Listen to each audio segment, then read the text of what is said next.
Yeah, and I should Yeah, also say, like there's a more cynical interpretation you could give, like, so to the extent that the Soviet Union was extremely collectively good at this, that they did produce a ridiculous number of like a disproportionate number. I mean, even for a country that large, right? Of the best players in the world, right? There's the really positive spin on that I just gave. There's a sort of neutral spin on that, which is that it's mostly just a cultural thing. It doesn't really have that much to do with what the system is. Although I suppose you could test that by comparing either Tsarist or Putinist Russia, to the Soviet Union. And then there's like a negative spin, which I guess you'd have to test by comparing the Soviet Union to other authoritarian but non-communist countries, which is that, like, if you have that, like, the one of the good things about chess, from is like from a Stalinist perspective, is that it's something that's like you can have people who it's like a sort of form of intellectual activity and expression that doesn't actually that's totally politically neutral. So, like, of course, so of course in a very authoritarian country, it's kind of like a safe outlet, for those for those energies. So it's going to be something that's going to come up a lot. I guess that would be the negative spin. Well, it's interesting you mentioned that, because in the intro to Soltis's book I showed, Soviet Chess 1970-91, he says, he makes an interesting contrast. He says, especially in the 1930s, chess was a way for people who are intellectually minded to have a pretty safe and rewarding career. And he contrasts that. He said government service could be more dangerous, especially in the 1930s. He's alluding to Stalin and the purges.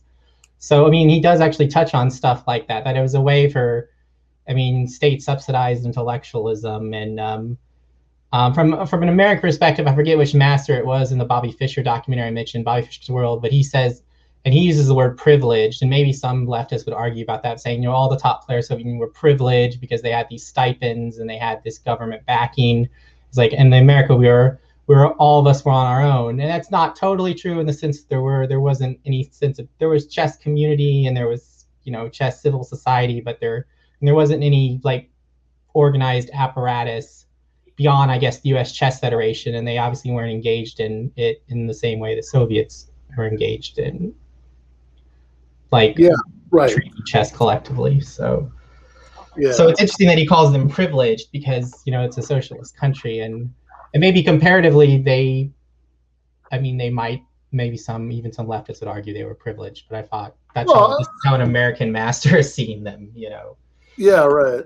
Well, yeah, I'm sure they were, right. I mean, like, they literally got like special privileges, because they were doing this, and certainly had the time to lots of time to devote to it, because that's all they're expected to do, is devote themselves to chess, which presumably at least many fewer people were able to cobble together a way of doing in the United States. So that makes sense. Yeah, and on that note, actually, there's a story when Bobby Fischer beat Taimanov. He beat Taimanov and the Danish player Bent Larsen, playing these candidate matches, kind of an elimination to decide who was going to face Spassky. And he almost beat Tigran Petrosian 6-0, but Tigran fought back, and he was a Soviet player. But when Taimanov lost to him 6-0, he came back to the Soviet Union. The authorities really savaged him and restricted him and went after his chess career. But there's a new in chess, and I forget the issue, that says the customs guard stopped overlooking subversive literature, or he told him, if you had beaten Fischer, I would have carried this subversive literature. He didn't literally say that to his car, that part he said. Right? So you can see how, like, privilege what the state give if it can take it away if you don't perform well enough in this Cold War competition with Bobby Fischer. So which is a very, which is a which is maybe like a very small and not necessarily very important but interesting example of, I think, a much more general point that I would make, an argument that I'd make, I think, as a democratic socialist, about how a lot of the benefits of socialist economic policies just don't just stop making sense, or stop operating as benefits if they're combined with political authoritarianism. So because you could have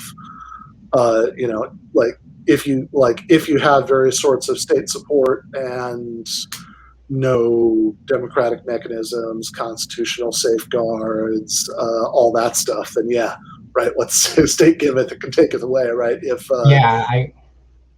you have it with all that stuff, then it's actually much harder for the state to take it away than it would be for like a private employer to take it away, right? Like I always think of one of my favorite examples of this is like when Ronald Reagan was governor of California, and he tried to get Angela Davis fired from the University of California system for political views, and the courts actually stopped him from doing that because as a public employee, she had First Amendment protections, which you wouldn't have in a private workplace.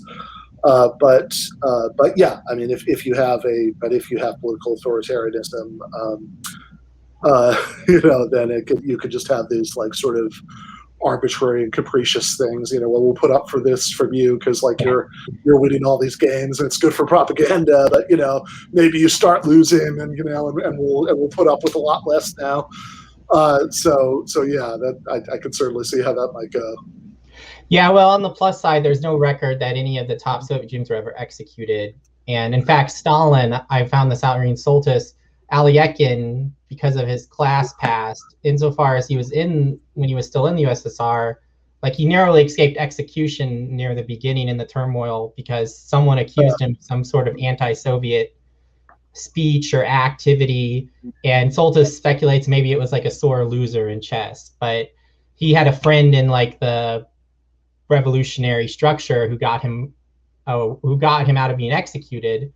But later on, like I forget who it was, another top person in the Soviet state was like telling Stalin they shouldn't let him travel abroad or to play in these tournaments. He's counter-revolutionary, he has this white background. I talked about his father and his mother, and Stalin actually vouched in his favor. So I mean, so I mean, they could be nuanced at times about it. I'm not aware that he ever wrote anything at all that was anti-Soviet per se. I don't think he was an ideological communist, but then again, most Soviet GMs other than Mikhail Vantovic were not communists. They weren't necessarily anti-Soviet. That just Marxist ideology and the Soviet system didn't preoccupy them. They didn't necessarily rebel, but they didn't necessarily have strong thoughts about being supportive of the party like Botvinnik did. But even then, Botvinnik, I read, refused to sign a letter about the doctor's plot related to Stalin until some Jewish doctor spoke up on Stalin's side of that debate, and then he signed it. So even he would hesitate to endorse totally without question anything, because the Soviet authorities would ask these leading players as public personalities to sign stuff related to political causes outside of the Soviet Union too. And I know Spassky would refuse. Boris Spassky has talked about refusing in an article online. So none of them were ever executed for that, and I don't think he was even punished. But some of them just stayed out of that political stuff. Yeah, I mean, if anybody would have been, it would have been in like the 30s or 40s, which is, the sort of, Stalinist terror era. This has been a free public preview of a patron-exclusive episode of Give Them an Argument. To get the rest of this episode and every other patron-exclusive episode, go to patreon.com/Ben Burgis.